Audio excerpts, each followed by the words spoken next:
Olá, bom dia! A produção no campo, mesmo com todas as dificuldades, segue firme.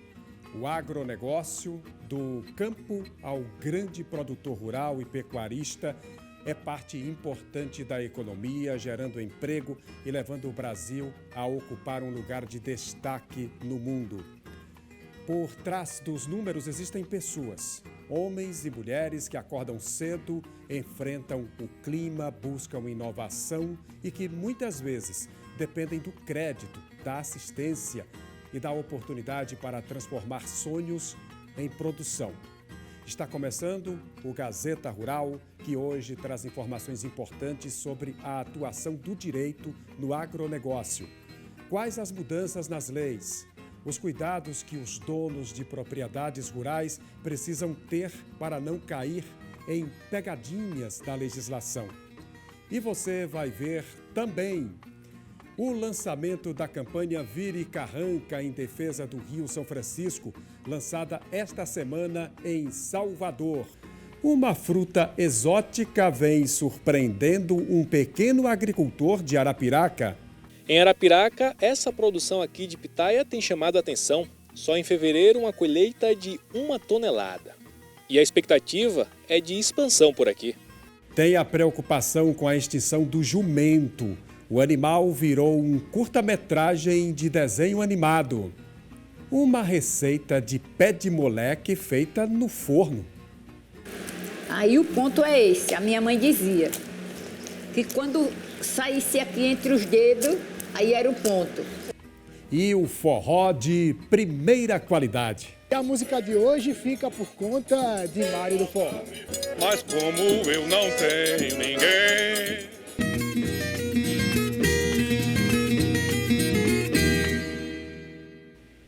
Há 13 anos, a campanha Vire Carranca em defesa do Rio São Francisco movimenta cidades ribeirinhas, chamando a atenção das pessoas para a necessidade de preservação de um dos rios mais importantes do país.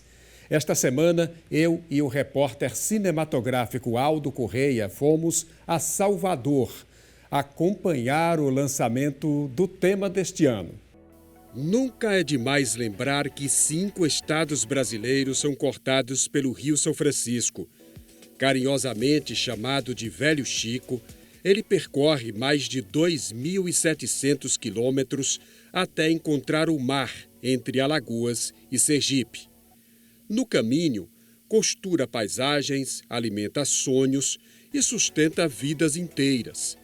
Em suas margens, a população aprendeu a plantar, pescar, navegar e a resistir. No semiárido nordestino, ele não é apenas importante. O São Francisco é essencial.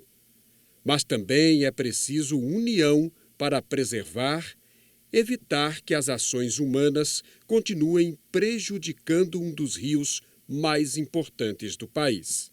Em busca de mais participação dos ribeirinhos em defesa do Rio São Francisco, todo ano o Comitê da Bacia Hidrográfica do Rio lança a campanha Eu Viro Carranca pelo Velho Chico. Este ano, o lançamento da campanha foi aqui em Salvador, no Largo do Pelourinho, na Fundação Casa de Jorge Amado.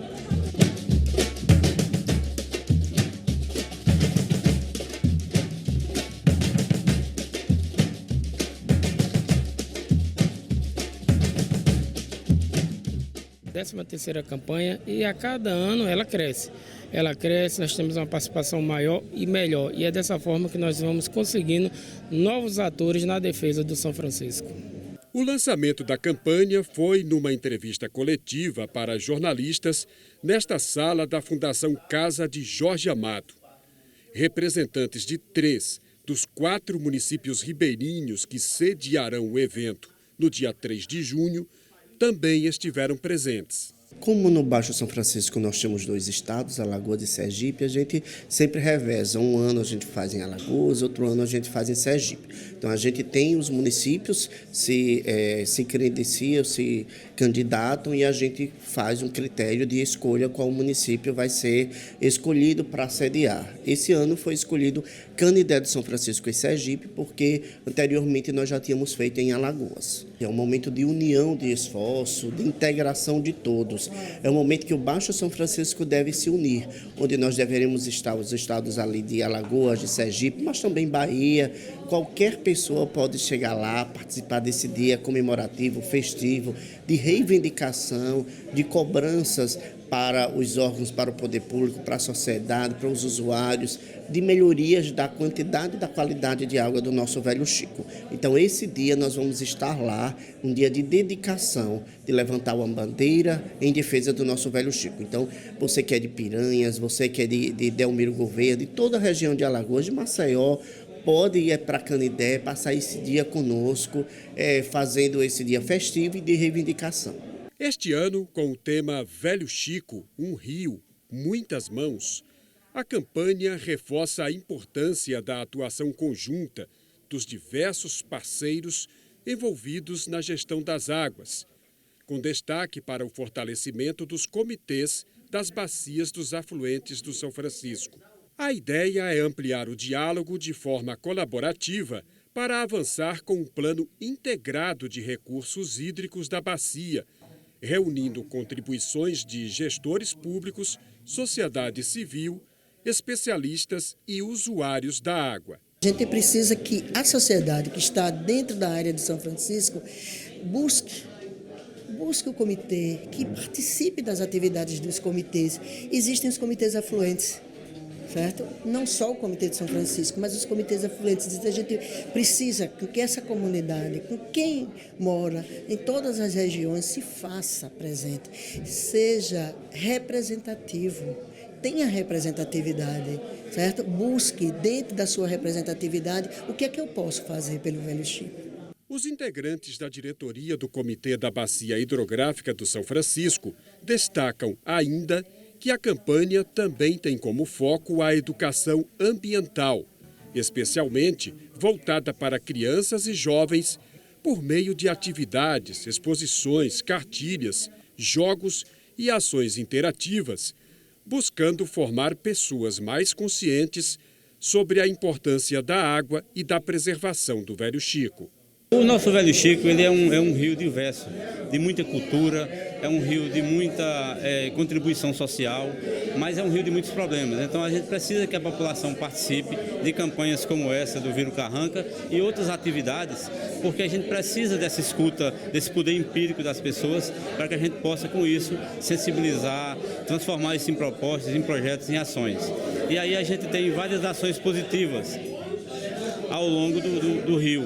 E aí a gente vê com isso com esperança para que a gente possa ver essa bacia mais forte, um rio mais pujante e que possa chegar desde a nascente da Canastra até lá no Baixo São Francisco, o mesmo rio com a mesma força. Ao longo dos anos, o assoreamento, o desmatamento das matas ciliares, a poluição e o uso irregular das águas passaram a ameaçar a força do São Francisco.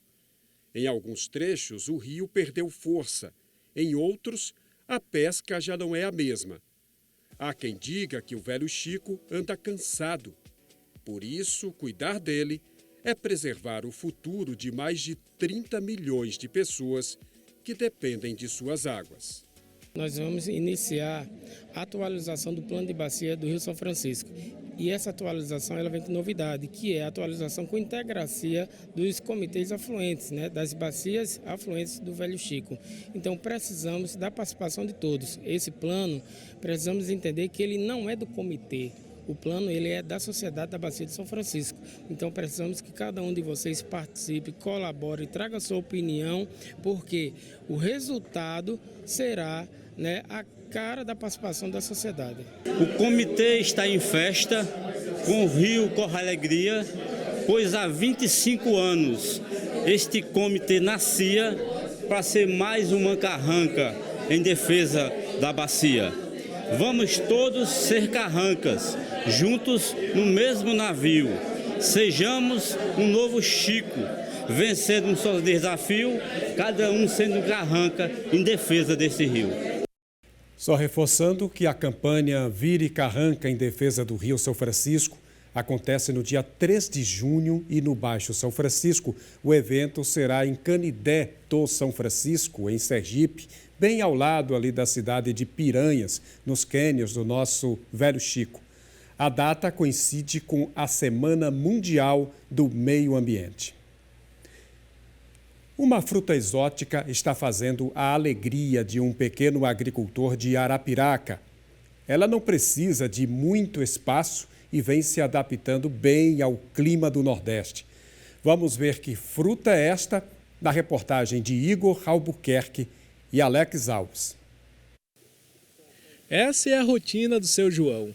Todo dia acorda cedo e coloca a mão na massa dentro da roça para cuidar da produção de pitaia. O agricultor decidiu investir na cultura há cerca de 3 anos, usando 2 tarefas de sua propriedade. Eu plantava fumo, né? Aí meus filhos arrumaram emprego, a minha mulher com problema de saúde que não pode levar só. Aí eu fiquei pesquisando no YouTube o que era que eu ia plantar para não estar todo ano virando a terra, plantando de novo. Aí eu vi no YouTube plantio de pitaia. Mas para a gente aposentado, né? Eu também já estava aposentado, eu digo, vou plantar pitaia. Aí pesquisei mais, comprei uma muda que não era autofértil, já arranquei. Aí comprei essas mudas pela internet, que é autofértil, se botar uma flor aqui, ela vinga. Não carece eu botar a mão dentro aqui. Aqui, a flor que botar aqui, vinga. Me falaram também que era 30 anos, a plantação não morria. Tinha que comprar uma roçadeira para roçar o mato, já comprei. E aí eu tô achando bom. Aqui na produção, 3 espécies de pitaia, que levaram por volta de 1 ano e meio para dar frutos. Assim que a primeira safra saiu, ele não perdeu tempo e fez a comercialização. A maior colheita que eu fiz foi 1.200 quilos, porque também a plantação é nova, né? Essa plantação ela só dá mais lucro após 3 anos. Porque enquanto mais cladódio, mais fruta. Cada um cladódio desse aqui, se botar uma fruta, quantas frutas não vai ter, né? Aí, se ele tiver aqui 50 cladódios, botar 50 frutas, eu vou tirar meio quilo, dá 25 quilos por pé. Mas isso não é todo o pé. O que está feito mais o guarda-chuva, é claro que ele vai dar mais produção. Porque não é todo o pé que como que ele acha alguma coisa ruim na terra, não sei, desenvolve mais ruim, né? Mas os pés desenvolvem bem mesmo, que esse aqui parou, não vai estar com 3 anos. A produção aqui parou nessa tarefa aqui que só tem 700 pés, vai ser, eu quero 5.000 quilos. Apesar da grande procura, o preço vem caindo nos últimos meses. Quando for para o mês, ela não vai botar mais. Aí ela vai passar 5 meses parado. Aí esses 5 meses eu vou dar a alimentação dela. Um estrumo, um 10-10, não posso botar uré. Um estrumo, um 10-10. Entendeu? Aí quando ela começa, se ela começar aqui mais cedo do que os outros plantios que que eu conheço aqui, tem 3 plantios. Aí se essa aqui botar, se eu tiver fruta aqui pelo menos em agosto ou setembro, eu vou vender mais caro que ninguém. Eles estão pegando de fora. Quando eles pegam de fora, aí o preço sobe para R$40 o quilo. Aí por isso que eu vendi de 20.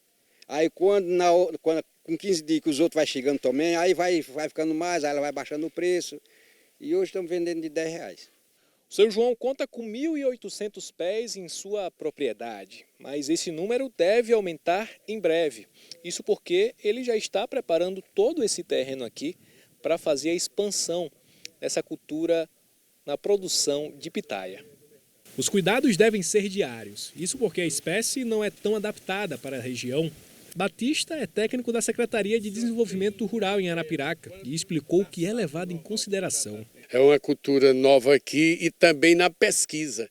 Então, o que a gente tem trocado muita ideia, né? Às vezes, quando a gente troca umas ideias aqui com o seu João, é excelente, a gente traz hoje mais em cima de fomento. Então, ele tem basicamente uma receita de bolo, porque a gente só vai estar seguro na adubação quando fizer a pesquisa. Então a gente vai saber a melhor forma. Só que ele tem tido sucesso, então tem sido satisfatório, né, essa troca de ideias em cima da adubação.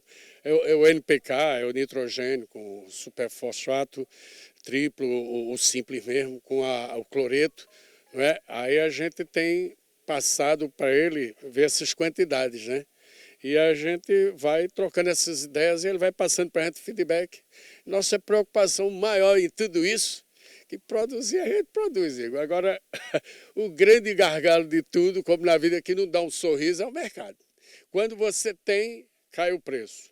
Quando você não tem, tem preço, mas aí não adianta. Então, a gente vive nessa eterna dança, mas com o apoio que a Secretaria Municipal tem procurado dar esse respaldo ao seu João e essa troca de ideias, a tendência é ele ampliar, né? E já está ampliando, na realidade, né? E aí esse sucesso só nos deixa feliz. Todo esse trabalho acontece em conjunto com o agricultor, seu João, que espera que a cultura da pitaia seja cada vez mais valorizada por aqui. A produção aqui parou nessa tarefa aqui que só tem 700 pés, vai ser, eu quero 5 mil quilos. Essa é a sua expectativa para o futuro? Para o ano, né? 5 mil quilos. E no outro ano já vai dar mais, no outro vai mais. Aí eu já estou plantando outra tarefa lá, que eu quero ajeitar 2 tarefas, 2 mil pés, né? Para eu tirar o quê? Tirar meus 10 mil quilos, no mínimo, por ano. Se eu vender a R$10, dá a minha aposentadoria, não dá? Eu acho que dá.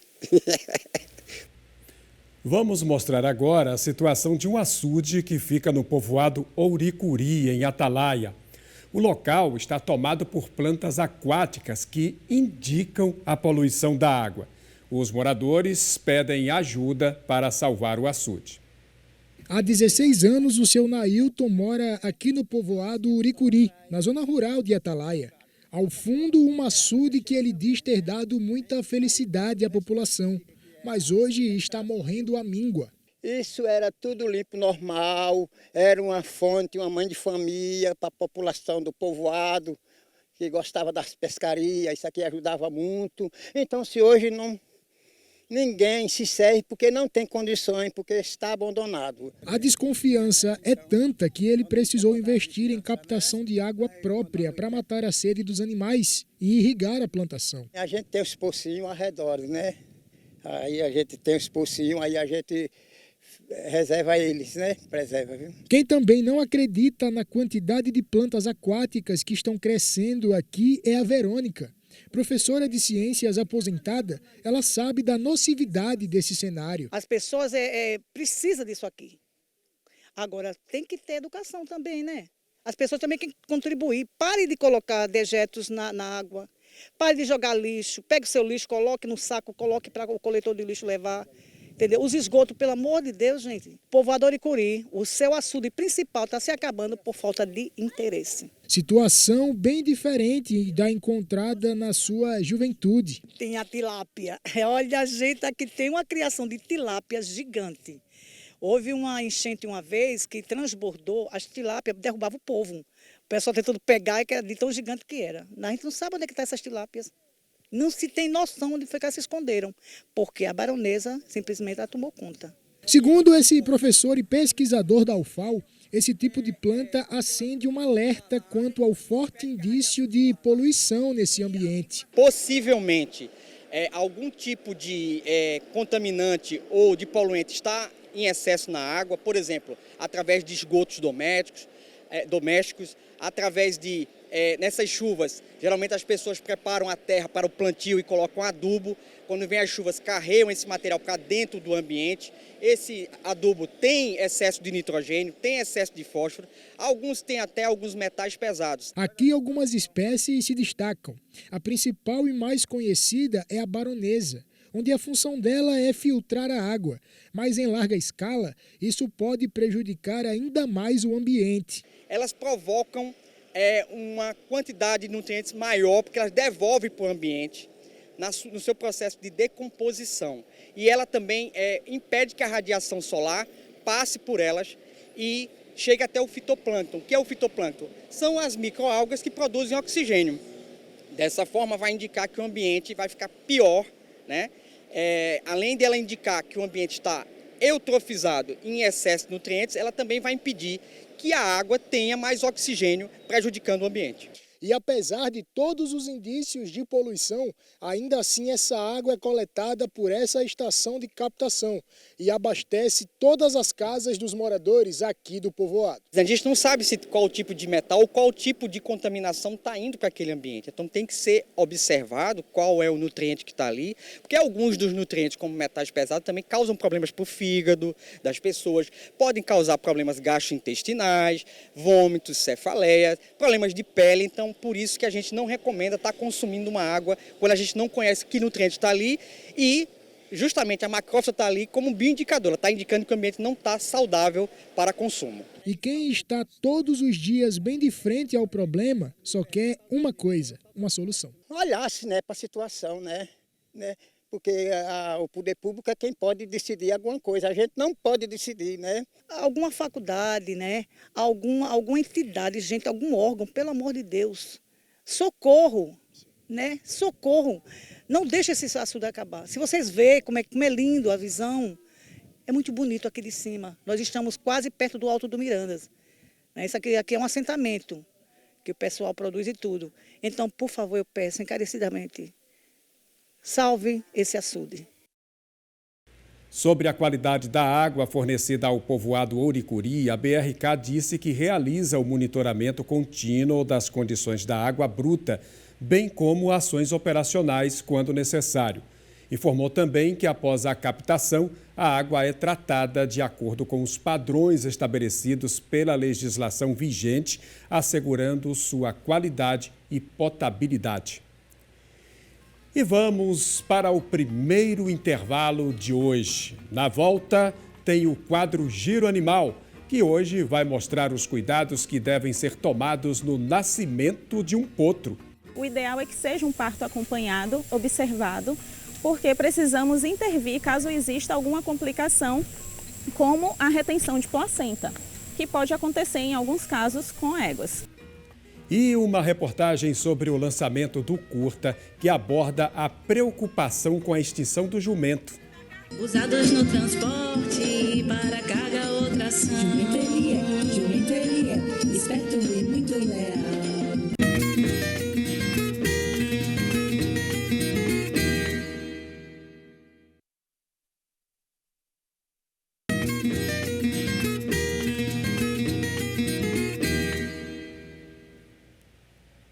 O agronegócio brasileiro deixou de ser apenas um setor produtivo para se tornar uma espécie de motor da economia nacional, responsável por cerca de 30% do PIB. E junto com esse crescimento, o direito também precisou evoluir.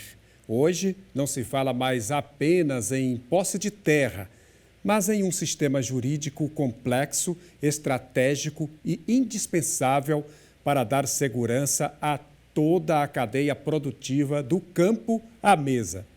Aqui no estúdio, a gente recebe a advogada Heloísa França, especialista em direito do agronegócio. Muito bom dia, doutora Heloísa, seja muito bem-vinda aqui ao Gazeta Rural para tirar essas dúvidas. Eu começo te perguntando o seguinte: como é que esse novo direito do agronegócio se estruturou para acompanhar o setor que é tão dinâmico, tecnológico e cada vez mais exigente? Conta para a gente. Bom dia, Mori. Bom dia a todos vocês que estão em casa. O direito, ele precisa acompanhar a velocidade dos fatos que acontecem na sociedade.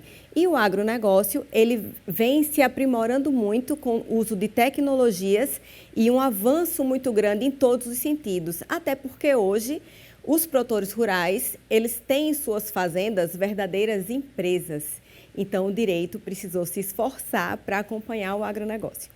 E além de uma advogada que se especializou no agronegócio, a senhora também é do campo, vivencia esse dia a dia, porque o seu pai é um agropecuarista e, consequentemente, os filhos seguem.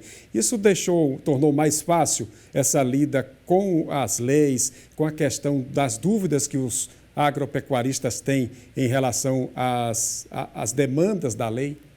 A minha história familiar, ela carrega muito de quem eu sou hoje. E justamente por isso foi que eu escolhi a especialidade em Direito do Agronegócio. Sou filha de agrônomo e produtores rurais. Eu também sou produtora rural, também faço parte da Comissão de Mulheres do Agro, ligada à Federação de Agricultura e Pecuária do Estado de Alagoas. E essa vivência, tanto no campo como com a advocacia, faz com que eu fique mais próximo dos problemas que realmente acontecem e solucioná-los de forma mais facilitada. Doutora Heloísa, e quais são as principais demandas que chegam para a senhora? Quais são as grandes dúvidas? As grandes dúvidas dos produtores rurais, de famílias do agronegócio e de empresas do agronegócio é justamente como fazer a sucessão patrimonial e familiar daquele negócio. Porque, como eu já havia dito antes, hoje em dia as fazendas, elas são verdadeiras empresas, são verdadeiros negócios e precisa estar regularizado e precisa ter essa visão de legado, de sucessão e de governança familiar, além de estruturação de contratos, todas as questões tributárias e contratuais que são muito específicas quando o assunto é agronegócio.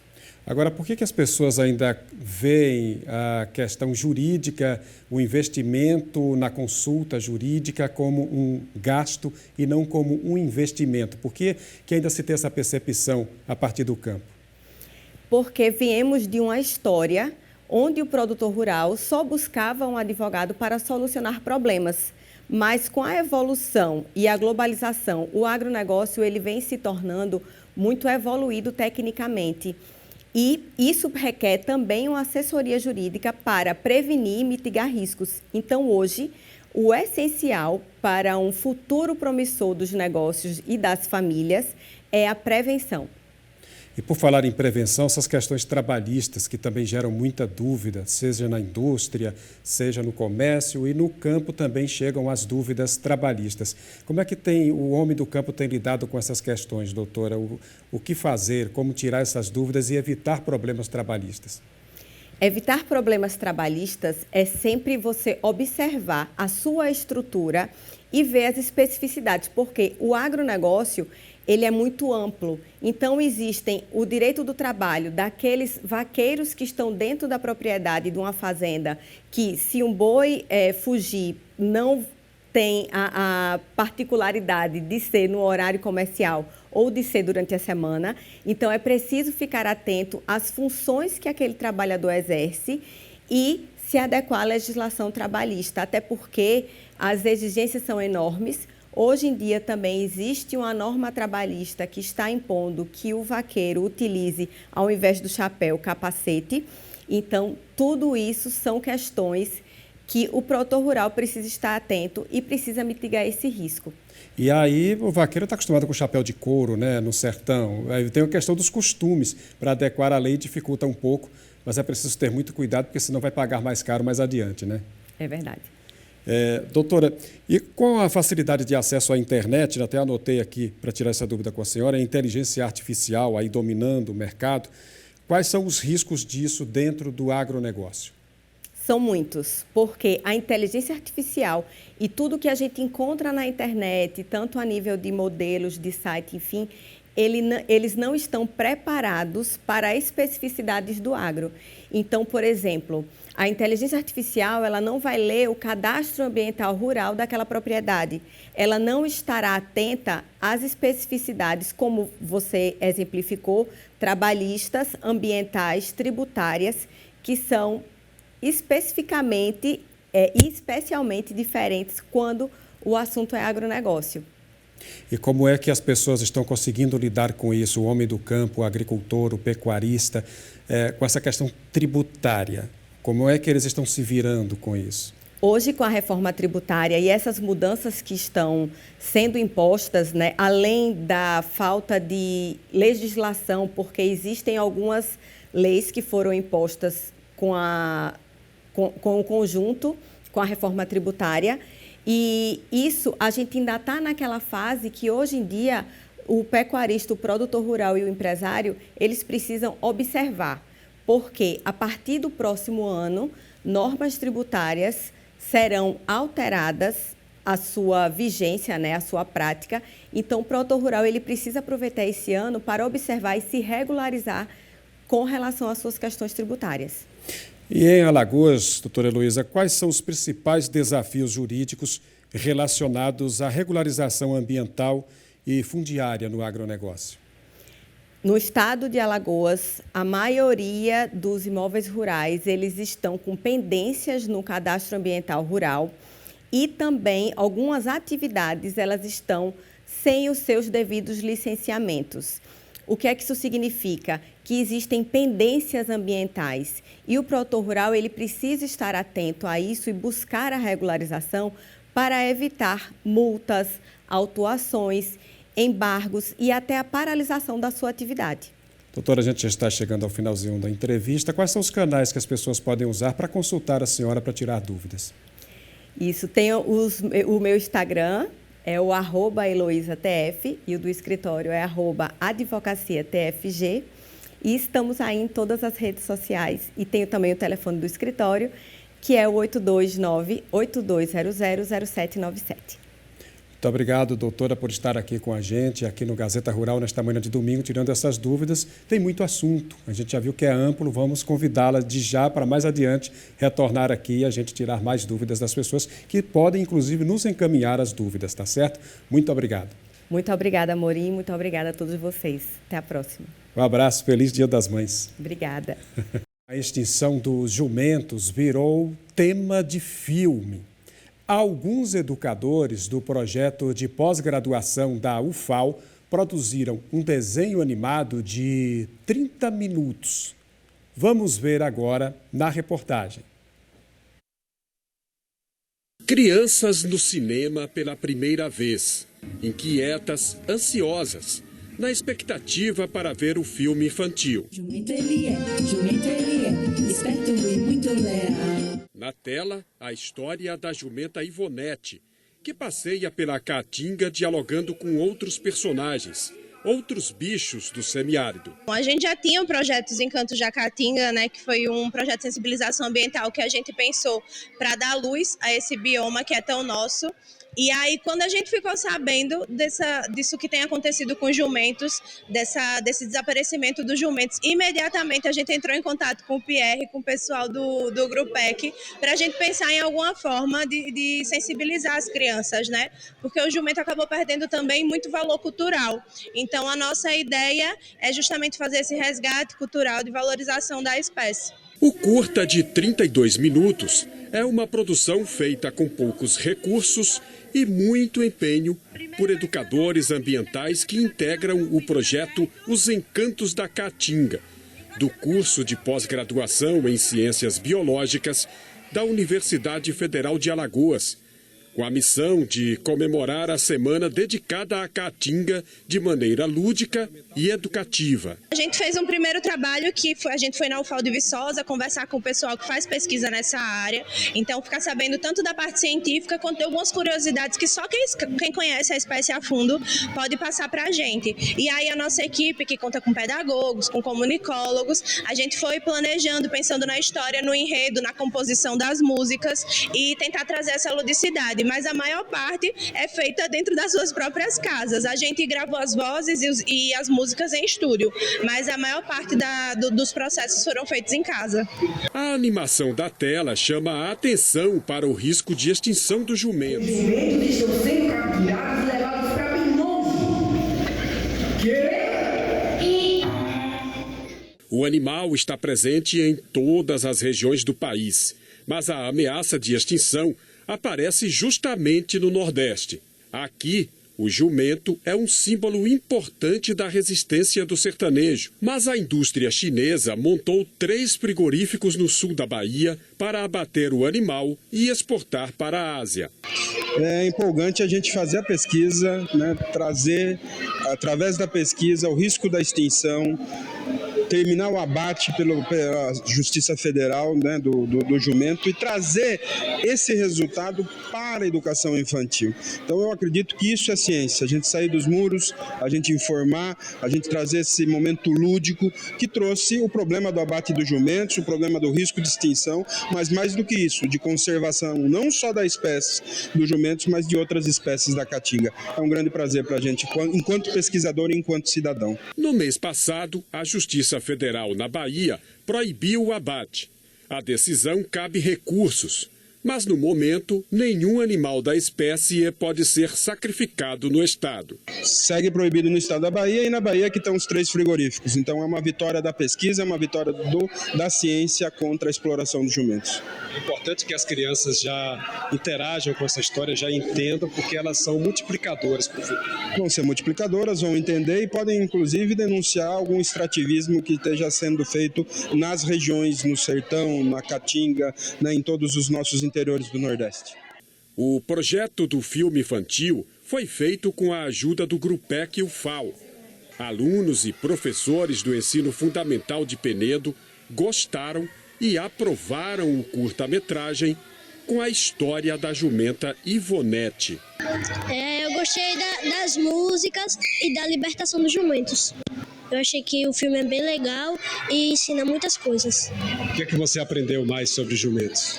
Eu aprendi que a gente não pode maltratar e deixar ele livre na natureza, porque é o que ele tem que fazer. Afinal, o jumento é patrimônio cultural e histórico, né, do nosso Nordeste. E aí, com esse filme, eles estão enriquecendo mais o vocabulário, estão tendo a oportunidade de conhecer a real história. É mais uma forma de conhecimento, né? Afinal, saímos dos livros, vamos para as telas. Foi muito bom e significativo. Usados no transporte para carga ou tração. Jumenteria, esperto e muito leal. No Giro Animal de hoje, os cuidados com o nascimento de um potro. É preciso ficar de olho na mãe e no filhote nas primeiras 48 horas de vida.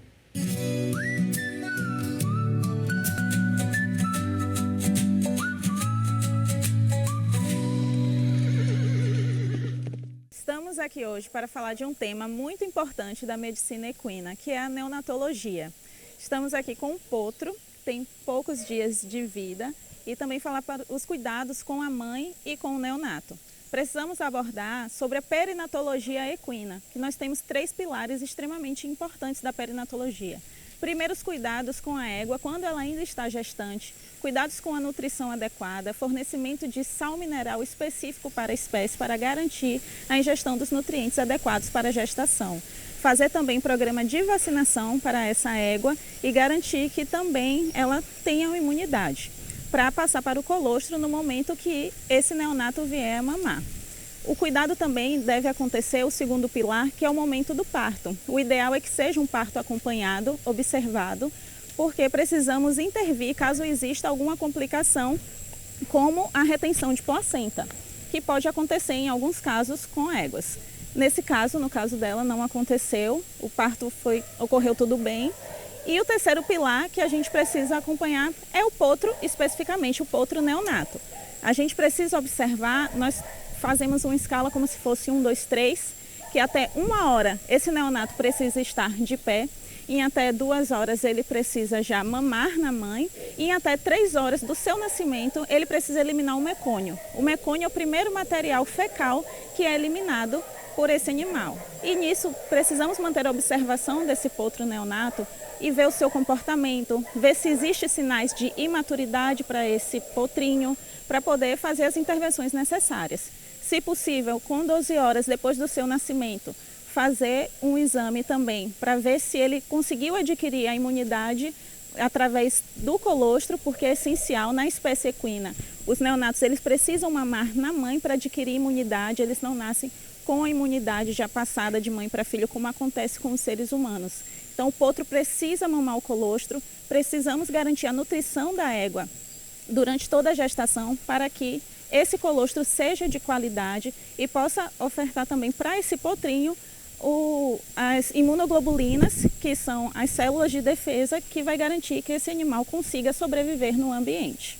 Então a gente faz o acompanhamento diariamente com a mãe, com o potro, observa se está mamando, se está defecando e os cuidados principalmente que a gente tem que ter com a cura do umbigo após o nascimento desse potrinho. O neonato, a gente precisa ter esse cuidado com a cura do umbigo, utilizar um iodo a 5%, alguns lugares utilizam iodo a 10% também, para poder fazer o fechamento desse umbigo. Porque ali é um canal de acesso, né, do feto com a mãe. Então, no momento do nascimento, a gente precisa fechar esse acesso, já que o animal vai estar ali no ambiente e é uma porta de infecção. Caso não haja a cura adequada do umbigo, algumas complicações podem acontecer, como poliartrite séptica. Esse animal começa a ter uma infecção que tem depósitos de imunoglobulinas e tem infecções que elas vão migrar, inclusive, para as articulações desse animal, comprometendo, inclusive, a sua vida quando adulto. Esse animal, se ele vier a ter uma poliartrite séptica, possivelmente ele não consiga praticar algum esporte quando adulto.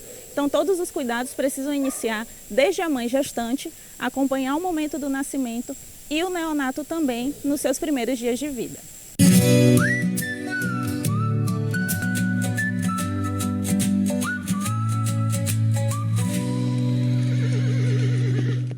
Agora mais uma pausa aqui no Gazeta Rural. No próximo bloco, vamos mostrar uma receita de pé de moleque tradicional. Aquela assada no forno, na folha de bananeira. E tem ainda muito forró. A música raiz fica por conta de Mário do Forró. Bem, que falta me faz um xodó.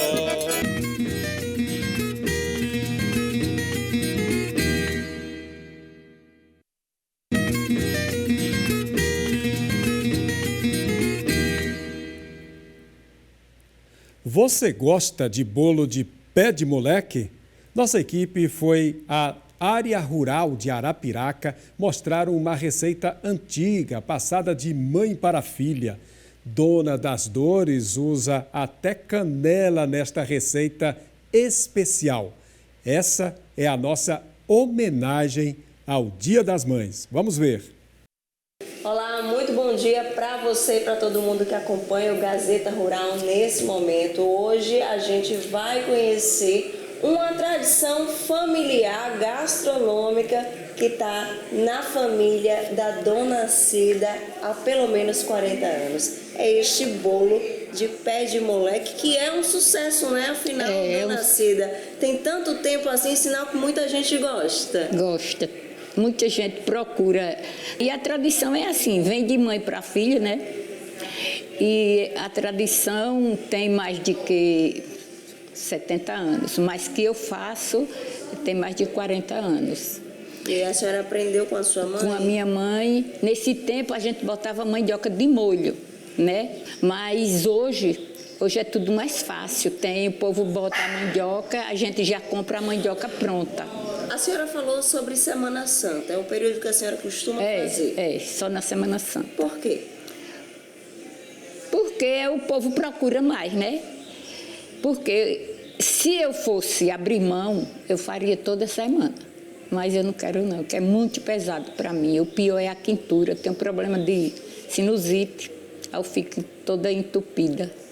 Mas as pessoas sempre procuram... a senhora comercializa mesmo esse bolo? Quanto é que a senhora vende um bolo como esse? Um bolo é desse tamanho aqui, desse prato. O bolo é R$30.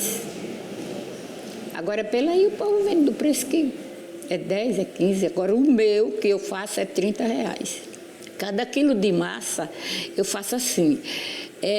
Uma banda de coco grande e meio quilo de açúcar, para 1 quilo de massa. Vamos, então, ensinar pra gente hoje? Vamos. Vamos ver se é bom mesmo, hein? Vamos lá? O primeiro passo é peneirar. Vamos peneirar a massa. Depois de peneirada, agora vem o coco. O coco está molhado porque eu passei no liquidificador por conta dos pedaços. Aqui tem a base de um coco, né? Porque o coco é pequeno. E essa quantidade que a senhora colocou para esse 1 quilo de massa? Um coco, porque é um coco pequeno. Quando é um coco grande, aí vai só uma banda. Aí agora vem o açúcar. Meio quilo de açúcar é 1 quilo de massa. Agora vem o sal, viu? O sal, que é o que dá o sabor. Agora vem o cravo. O sal e o cravo a senhora coloca a gosto? Quantidade que acredita que vai ficar boa aí para essa... A gente vai experimentando, né? E a canela.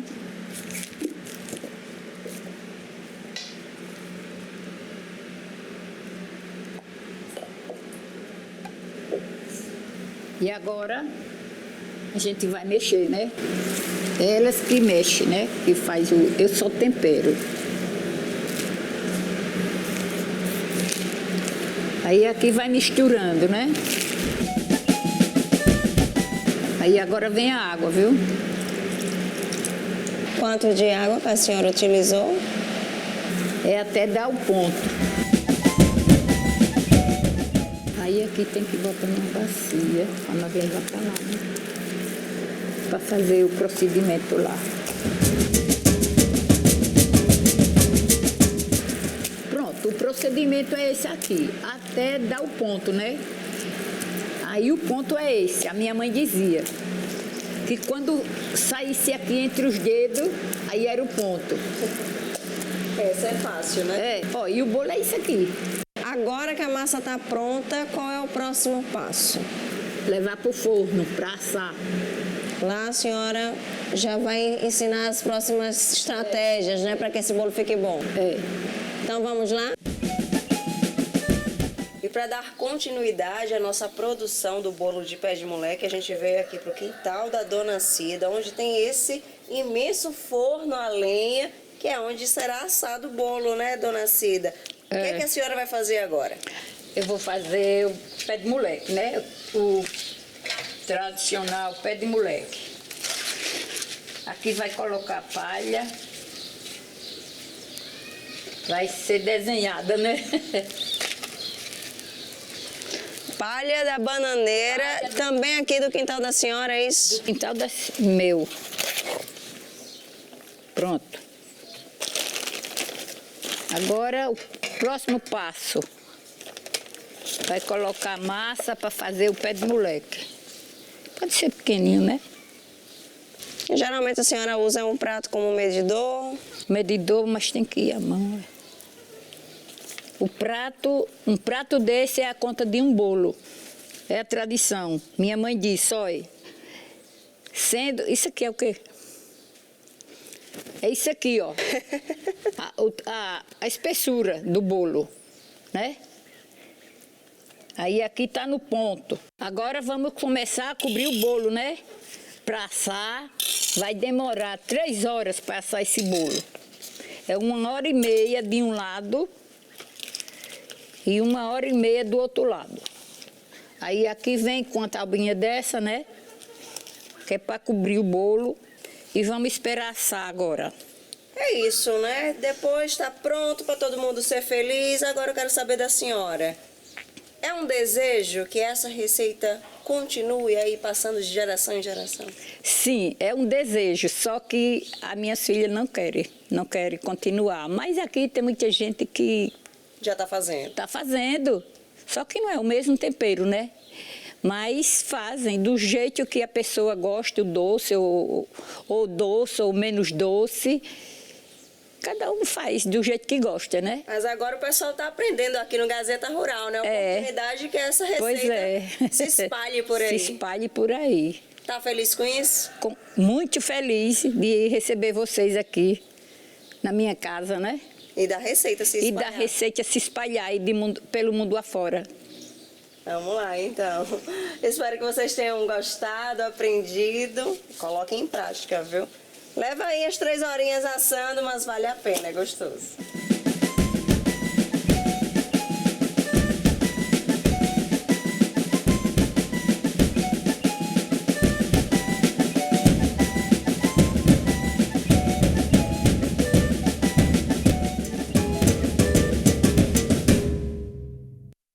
E depois do Pé de Moleque, é hora de música da boa aqui no Gazeta Rural. O nosso convidado é o cantor e compositor Mário do Forró. Ele forma um dos trios mais animados de Alagoas, em parceria com os músicos Radielson do acordeon e Silvio da zabumba. Olá, muito bom dia para você. No quadro de música de hoje do Gazeta Rural, nós vamos trazer a história de um homem que já tem mais de 40 anos de carreira nesse segmento, Mário Matias. Talvez por esse nome você não conheça. É que no mundo da música, ele é popularmente conhecido como Mário do Forró. Eu queria saber o que faço para agradar o mundo. Se preciso dar murro em ponta de faca ou não. Se não devo parar os meus passos à beira do abismo.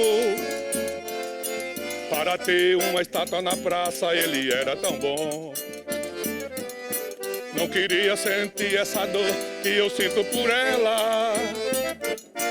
Porque vez que ela vive atirada nos braços de alguém que não sabe nem pensa que um dia pulei a janela. Do jeito que a vida vem, depois que fechar os olhos, ninguém é ninguém. Aí, rapaz, bom dia, pessoal, bom dia. Mário, queria que você apresentasse o pessoal que está aqui com você para o público de casa. Quem está comigo hoje aqui, me dando um apoio, é o Radielson, é o rádio com som, e o Silvio ali na percussão, na bomba. Rapaz, bom dia também, meninos. Já são 40 anos de trajetória, né, meu amigo? Uma história que começou muito cedo e não começou aqui em Alagoas, mas veio parar aqui. Foi. A história começou no interior de Pernambuco, eu sou natural do Palmares, mas estou aqui desde 1975, e aqui continuo o trabalho, e estou na luta e na estrada até agora. E por que o forró? O forró é porque veio das minhas origens. Meu pai, na cidade que eu morava, que eu nasci, ele marcava quadrilha junina e ensinava a gente, para a gente ensinar as pessoas a dançar a quadrilha. E daí foi pegando o forró, eu era um controlador, eu quem botava aquela agulha 12 para tocar, a música do Gonzaga, do Jacques do Pandeiro, aquele pessoal antigo. E daí o forró ficou na veia e até hoje continuo escrevendo e cantando forró. E, pelo que eu entendi, esses artistas da época acabam marcando a sua trajetória e acabam guiando também até os dias de hoje você, né? Verdade, verdade. A história desse pessoal que começaram ficou na raiz, a gente não esquece nunca, a gente segue por homenagem a esse pessoal e por nossa criatividade, a gente se adapta às coisas de hoje, né, que mudou muitas letras, mas a raiz continua o forró antigo. Deixa eu fazer um pedido, toca uma que vocês normalmente não sai de repertório. O pessoal, sempre que vocês tocam, o pessoal pede. Qual seria?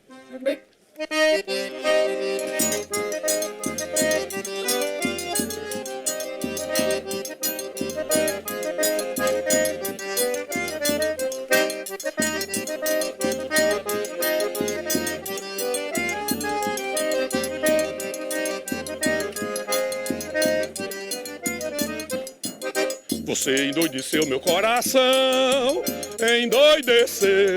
E agora o que é que eu faço sem o teu amor? Agora o que é que eu faço sem o beijo teu? Você endoideceu meu coração, endoideceu. E agora o que é que eu faço sem o teu amor? E agora o que é que eu faço sem o beijo teu? Eu nem pensei, já estava te amando. Meu corpo estremecia de paixão. Queria estar contigo a todo instante, te abraçando, te beijando, te afogando de emoção. Ficar na tua vida eu quero muito, grudar pra nunca mais eu te perder. Você é feito água de cacimba, vida doce, saborosa, todo mundo quer beber. Você endoideceu meu coração, endoideceu. E agora o que é que eu faço sem o teu amor? Agora o que é que eu faço sem o beijo seu? Você endoideceu meu coração, endoideceu. Agora o que é que eu faço sem o teu amor? E agora o que é que eu faço sem o beijo seu? Aí, rapaz. E claro que uma coisa que você acabou explicando também durante a nossa fala inicial aqui é que você não só canta, você também compõe, né? E dentro desse universo da composição, esses artistas da época também estão presentes, né?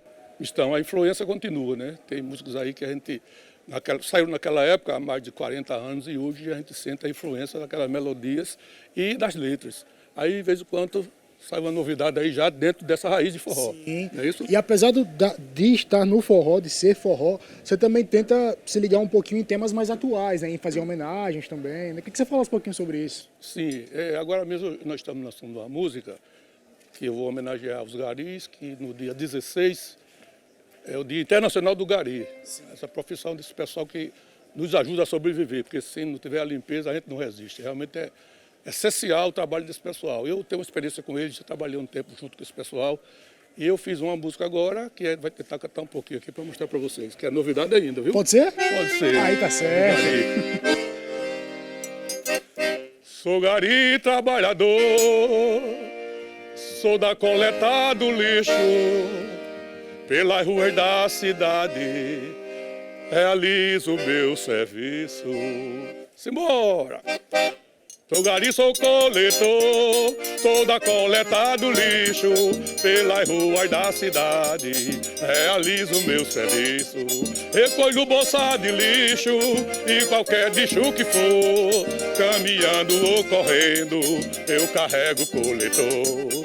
Dia e noite todo dia, faço a minha correria, abraço minha família e saio pra trabalhar.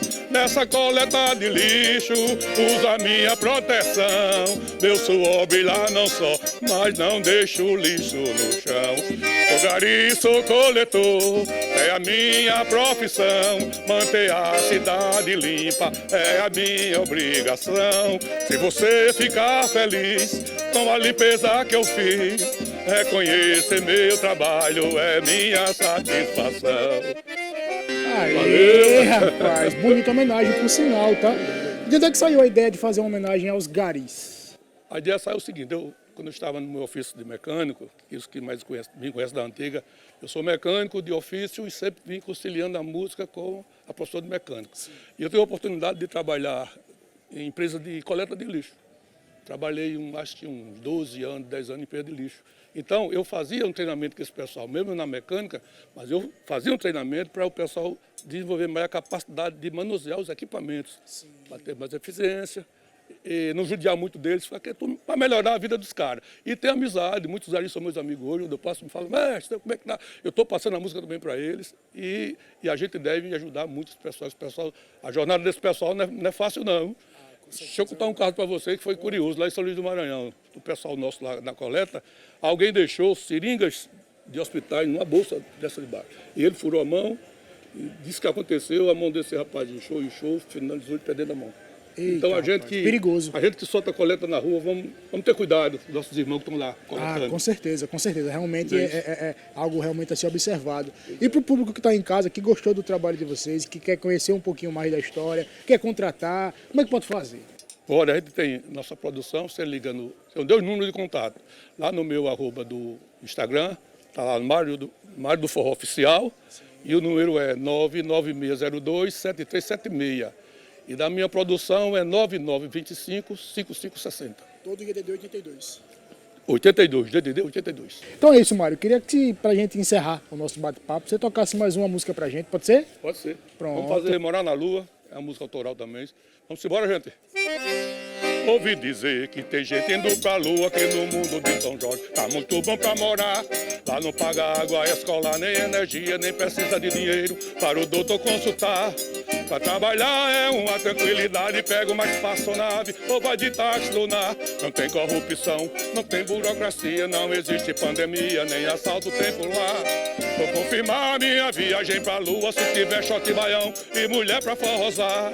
Vou confirmar minha viagem pra lua se tiver shot baião e mulher pra forrosar. Então é isso, viu, Amorim? Ao som de Mário do Forró, volto com você aí no estúdio, desejando a todos um ótimo domingo. Eu vou pra lá, se tiver shot baião é na lua que eu vou morar. Se tiver forró, eu vou pra lá, se tiver shot baião. Eu vou pra lá, se tiver forró. Eu vou pra lá, se tiver shot baião é na lua que eu vou morar. Eita, vamos forrosar!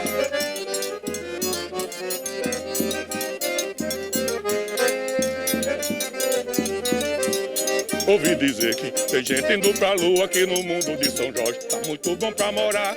Lá não paga água, escola, nem energia, nem precisa de dinheiro para o doutor consultar. Pra trabalhar é uma tranquilidade, pega uma espaçonave ou vai de táxi lunar. Não tem corrupção, não tem burocracia, não existe pandemia, nem assalto tem por lá. Vou confirmar minha viagem pra lua, se tiver shot baião e mulher pra forrosar. Vou confirmar minha viagem pra lua, se tiver shot baião e mulher pra forrosar. Se tiver forró, eu vou pra lá, se tiver shot baião. E assim termina o Gazeta Rural desse domingo. As reportagens dessa edição você confere na nossa página na internet ou no canal no YouTube TV Gazeta de Alagoas. Participe do Gazeta Rural enviando sugestões para o nosso WhatsApp. O número está aí na sua tela. É o 99403-3588. Para você que está fora do estado de Alagoas, o DDD é o 82. Um ótimo início de semana e até o próximo programa. Abraços para todo mundo.